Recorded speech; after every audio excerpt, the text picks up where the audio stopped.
ہے کہ توکل کی جو یہ خاص کیفیت ہے اور یہ اللہ کے خاص بندوں میں پائی جاتی ہے کہ محبت کے لیے کچھ خاص دل مخصوص ہوتے ہیں. یہ وہ نغمہ ہے جو ہر ساز پر گایا نہیں جاتا. تو یہ کیفیت کس کو کہتے ہیں اور یہ اللہ کن لوگوں کے دلوں پر یہ کیفیت نازل اتارتا ہے یا ان کے دل میں کیفیت موجود ہوتی ہے؟ الحمدللہ رب العالمین والصلاة والسلام علی رسول الکریم وعلی آلہ وصحبہ اجمعین اما بعد. اعوذ باللہ من الشیطان الرجیم. بسم اللہ الرحمن الرحیم. رب اشرح صدری ویسر لی امری واحلل عقدۃ من لسانی یفقہوا قولی. سبحان ربک رب العزۃ عما یصفون وسلام علی المرسلین والحمدللہ رب العالمین. آج اللہ پر بھروسہ کیسے بڑھائیں؟ شروعات اسی قرآن کی آیت سے کرتے ہیں. سورہ آل عمران میں اللہ نے 159 نمبر آیت میں بات کہی ہے کہ جب کام کا پختہ ارادہ ہو جائے تو پھر اللہ پر بھروسہ کرو. اب آپ یہ دیکھیے ایک اور حدیث پاک میں پیش کر دوں. مسند احمد کی حدیث ہے. حضور صلی اللہ علیہ وسلم نے یہ بات فرمائی تھی کہ تمام دنیا مل کے تمہیں اتنا ہی فائدہ پہنچا سکتی ہے جتنا اللہ نے لکھ دیا، اور تمام دنیا مل کے آپ کو اتنا ہی نقصان پہنچا سکتی ہے جتنا اللہ نے لکھ دیا.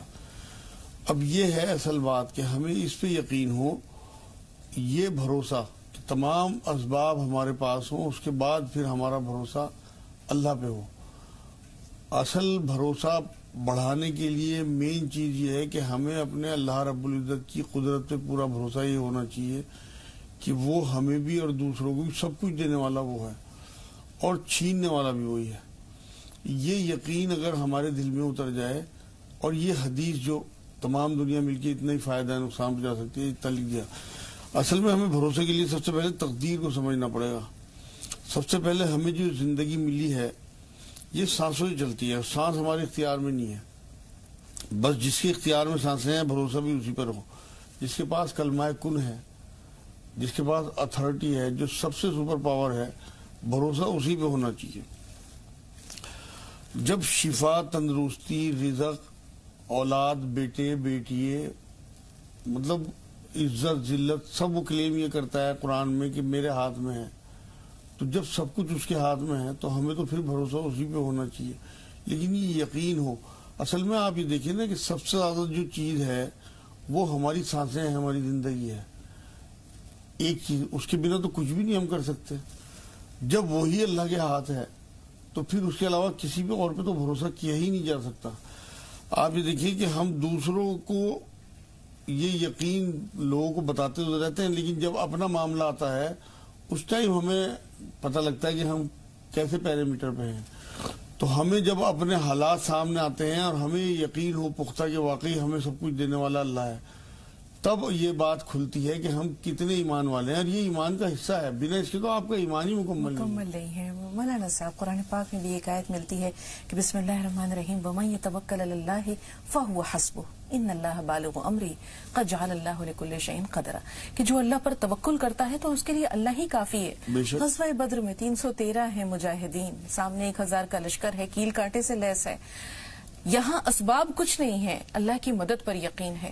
تو ابھی آپ نے اسباب کا ذکر کیا. ہم یہ دیکھتے ہیں آج کی زندگی میں ہم اسباب پر، وسائل پر، پیروی پر، سورسز پر، ان چیزوں پر جو ہے وہ بھروسہ زیادہ کرتے ہیں، اور اللہ کی مدد، اللہ کی ذات پر ہمارا بھروسہ کم ہو گیا ہے، اور یہی ہماری ناکامی کی وجہ ہے. ہاں، اصل بات یہ ہے جو آپ نے اب کہی ہے کہ ہمارے پاس اسباب استعمال کرنے میں کوئی دقت نہیں ہے. اللہ نے اس دنیا کو اسباب سے چلایا ہوا ہے. جو اوپر کا معاملہ ہے وہ تو بنا اسباب کے چلے گا، لیکن اس کے باوجود ہمارا ٹیسٹ ہی یہی ہے کہ یہاں تمام اسباب ہونے کے باوجود ہمیں بھروسہ مصور اسباب پہ کرنا ہے. آپ یہ دیکھیں کہ انبیاء کا بھروسہ، صحابہ کرام کا بھروسہ. جب غار سور میں پہنچے ہیں یہ لوگ، حضرت ابوبکر صدیق رضی اللہ تعالیٰ عنہ اور حضور اکرم صلی اللہ علیہ وسلم، تو جب یہ کھوجی ڈھونڈتے ہوئے انہیں وہاں تک آئے ہیں، غار کے منہ پہ کھڑے تھے.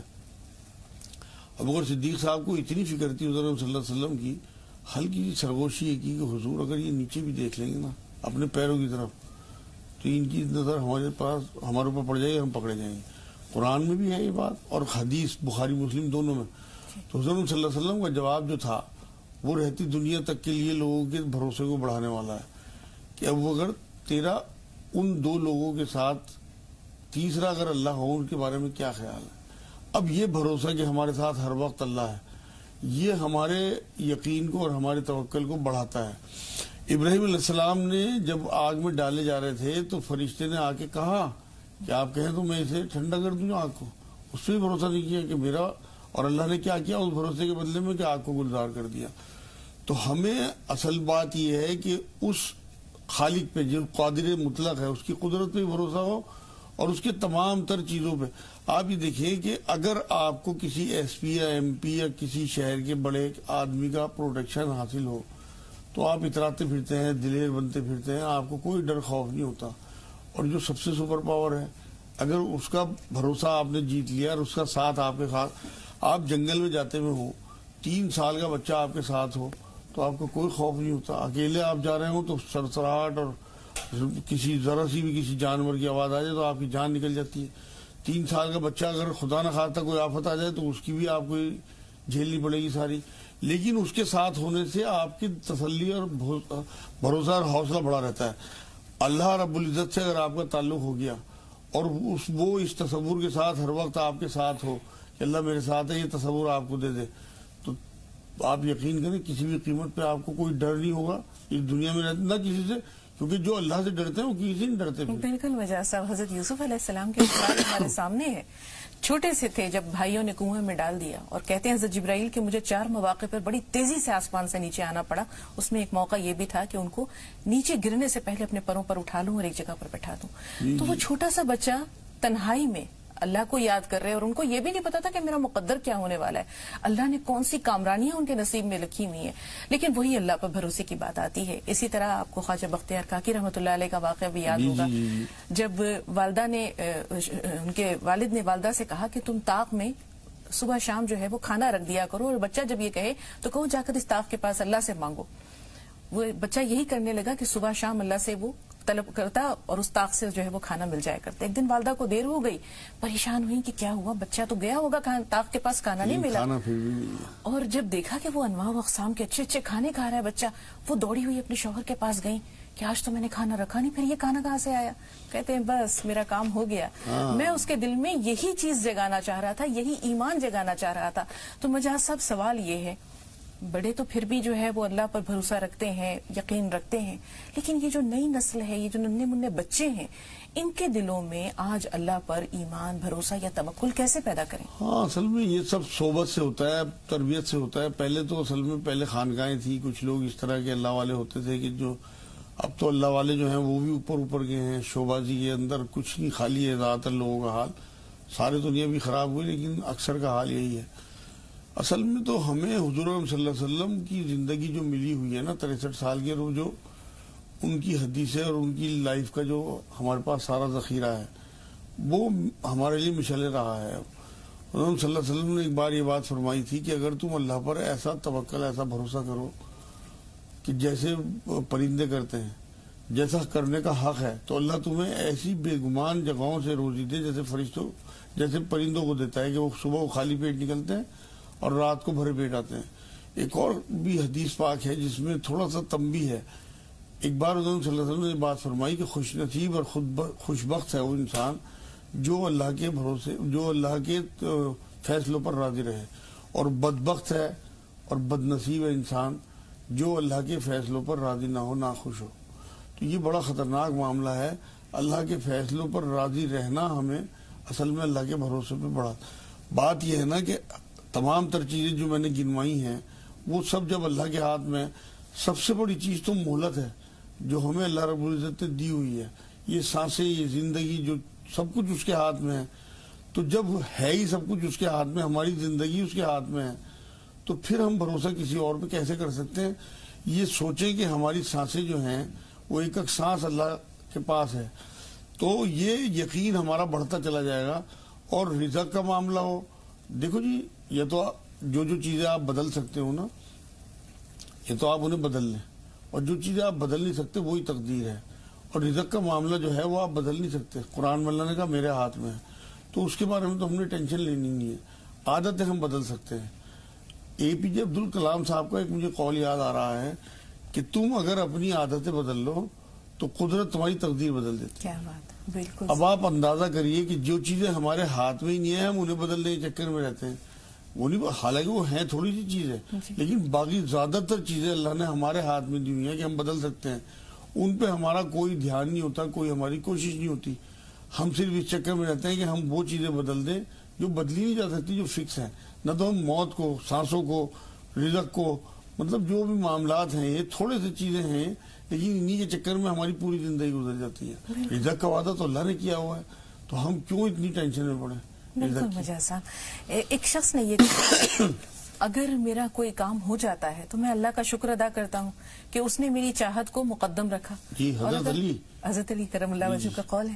اور اگر میرا کام نہیں ہوتا تو میں اللہ کا دوہرا شکر ادا کرتا ہوں کہ اس میں ضرور اللہ کی کوئی مصلحت ہے، اور اب جو کام ہوگا میرا یا اب جو ہونے والا ہے وہ ضرور پہلے سے بہتر ہوگا. اسی طرح حضرت علی کرم اللہ وجہ کا قول یہ بھی ہے کہ کوئی ایک بات اگر مان لے زندگی میں تو وہ ٹینشن فری ہو جائے گا. کہ جو کچھ بھی ہوتا ہے وہ تو اللہ کے حکم سے ہوتا ہے. ہماری جو خواہشات ہیں، انسان خواہشات کا غلام ہے. کہتے ہیں کہ خواہشات جو ہیں، ضرورتیں تو غریبوں کی بھی پوری ہو جاتی ہیں اور خواہشات امیروں اور نوابوں کی بھی پوری نہیں ہوتی. تو آج کے دور میں ہم جو خواہشات کے غلام ہو گئے ہیں، شاید یہی ہمارا اللہ پر سے بھروسہ کم کر رہا ہے اور دوسروں کی جانب ہمیں مائل ہونے کے لیے یا ان کے در کی گدائی پر مجبور کر رہا ہے. وہ تو اصل میں بات یہ ہے نا کہ اللہ تو ہماری نیتوں کے حساب سے فیصلہ کرتا ہے. اللہ نے ہمارے ہاتھ میں نیت اور ارادہ ہی دیا ہے، ایکٹ نہیں دیا. ایکٹ جو جڑا ہوا ہے، ایکشن جو جڑا ہوا ہے، وہ حالات، موسم، صحت، بہت ساری چیزیں ساتھ میں جڑی ہوئی ہیں. تو اس لیے اینڈ ٹائم پہ ہم وہ چاہے تو ہاتھ بھی نہیں اٹھا سکتے ہم اوپر. تو ارادہ تو ہم کرتے ہیں. یہ تو ہو سکتا ہے کہ اللہ کوئی چیز چاہے اور ہم بھی چاہیں تو ہو جائے. یہ نہیں ہو سکتا کہ ہم کوئی چیز چاہیں اور اللہ نہ چاہے وہ ہو جائے. ہمارا ارادہ اور اللہ کا اذن، یہ دو چیزیں مل کے کوئی کام کو کراتی ہیں، کیونکہ قدرت ساری اللہ کی ہے. ہم صرف نیت کر سکتے ہیں. دیکھیے ایک بات آپ کو بتاؤں میں، آپ کو اچھی نیت سے اگر آپ کوئی ایکٹ کرتے ہیں تو اس کا برا نتیجہ بھی اگر نکلتا ہے نا تو اللہ کو منظور ہے. لیکن بری نیت سے اگر آپ کوئی ایکٹ کرتے ہیں اس کا اچھا نتیجہ بھی اللہ کو منظور نہیں ہے. تو اس لیے سب سے پہلے ہمیں اپنی نیتیں درست کرنی ہے، اور اس نیت میں سب سے پہلے توکل ہے، سب سے پہلے ایمان ہے، سب سے پہلے بھروسہ ہے. لا الہ الا اللہ کا مطلب ہی کیا ہے کہ آپ اسے الہ مان رہے ہیں، آپ اپنی تمام تر چیزیں سرنڈر کر رہے ہیں اس کے آگے. الست بربکم، آپ نے سب نے مل کے یہ بات کہی تھی قالوا بلی، کہ تو ہے. تو جب ہم نے اسے رب مان لیا تو اب بھروسہ بھی اس پہ ہو. اب آپ دیکھیے جو رب اپنے آپ کو یہ کہتا ہوں کہ میں 70 ماؤں سے زیادہ محبت کرتا ہوں اپنے ایک بندے سے، وہ آپ کے ساتھ غلط کر دے گا. تو یہ جو حضرت علی رضی اللہ تعالیٰ عنہ کا قول ہے کہ اگر میرا کوئی دعا قبول نہ ہو تو مجھے زیادہ خوشی ہوتی ہے، یہ بھروسے کی بات ہے کہ میرا اللہ کبھی غلط کر ہی نہیں سکتا. واصف علی صاحب کا ایک جملہ مجھے یاد آ رہا ہے، مرحوم واصف علی واصف تھے پاکستان میں. انہوں نے جملہ لکھا تھا کہ جو کچھ کرتا ہے اللہ کرتا ہے، اور اللہ جو کرتا ہے ٹھیک کرتا ہے. اور یہ صحیح بات ہے بالکل کہ کن فیکن میں آپ دیکھیں قرآن کی جو لفظ یہ کن آیا ہے، اسی میں تو ہے کہ جو جسے اللہ چاہتا ہے ہو جا اور ہو جا. فائنل اتھارٹی اللہ ہے. تو جو فائنل اتھارٹی ہو، آپ کا بھروسہ اسی پہ ہونا چاہیے اور وہ بڑھتا چلا جانا چاہیے. لیکن بڑھے گا جب آپ دو چار چیزیں اس کے اوپر چھوڑ کے تو دیکھیے، جیسے آپ حکیم صاحب کا وہ واقعہ شروع میں آپ نے سنایا ہے، انہیں توکل اللہ پہ تھا. تو ہم تو اصل میں پہلے چاروں طرف ادھر ادھر نظریں دوڑاتے ہیں، اللہ کو مارے پھرتے ہیں، سب سے آخر میں اللہ کو ٹرائی کرتے ہیں.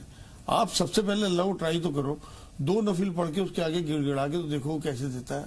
آپ یقین کرو صحابہ اکرام والا معاملہ آج تک لوگوں میں زندہ ہے کہ 2 نفل پڑھے اور اللہ سے دعا کی، ریکویسٹ کی اور وہ کام ہو گیا. اور وہ کر بھی دیتا ہے کیونکہ وہ مصور اسباب ہے، اس کے پاس تمام اسباب ہیں. وہ جس طرح چاہے بنا، وہ تو اسباب کا ہی محتاج نہیں معاذ اللہ، جیسے مرضی جو مرضی کرے قادر مطلق ہے. بالکل مجاز صاحب کہتے ہیں کہ جو اللہ کا ہوا اللہ اس کا ہو جاتا ہے. تو آپ نے صحیح کہا کہ ہم دوسروں کے در پر پہلے جو ہے وہ حاضری دیتے ہیں اور اللہ سے بعد میں رجوع کرتے ہیں، جبکہ اگر اللہ سے رجوع کر لیا جائے تو پھر کسی اور کے سامنے سر جھکانے کی ضرورت نہیں. آپ دیکھیں نا کہ آپ تل مرتے ہوئے اپنے باپ کو بچا نہیں سکتے، آپ اپنی جان مال کے نقصان کو بچا نہیں سکتے. وہ ٹیلنٹ گرانٹ کرتا ہے. اگر وہ ٹیلنٹ دے سکتا ہے تو آپ اس سے ٹیلنٹ مانگیں چیزوں کو بچانے کا، اس سے دعا کریں کہ تیرے ہاتھ میں تو بچا دے. یہ ہماری چیزوں کا بھروسہ بڑھتا چلا جائے گا. بالکل موقع ملا تو اور بھی جانیں گے انشاءاللہ. پہلے سبیحہ آپ سے مخاطب ہیں، فرمائیے کیا سوال ہے؟ آپ دونوں کو السلام علیکم. وعلیکم السلام ورحمۃ اللہ. آپ سے مجھے نا جب سے تھائرائڈ ہوا ہے 2 سال ہو گئے، تو میرے بدن میں بہت درد رہتا ہے جوڑوں میں، اور مجھے ویکنیس بہت لگتی ہے, کمزوری لگتی ہے, تھکان بہت جلدی ہو جاتی ہے. اور میری ایک بیٹی ہے 5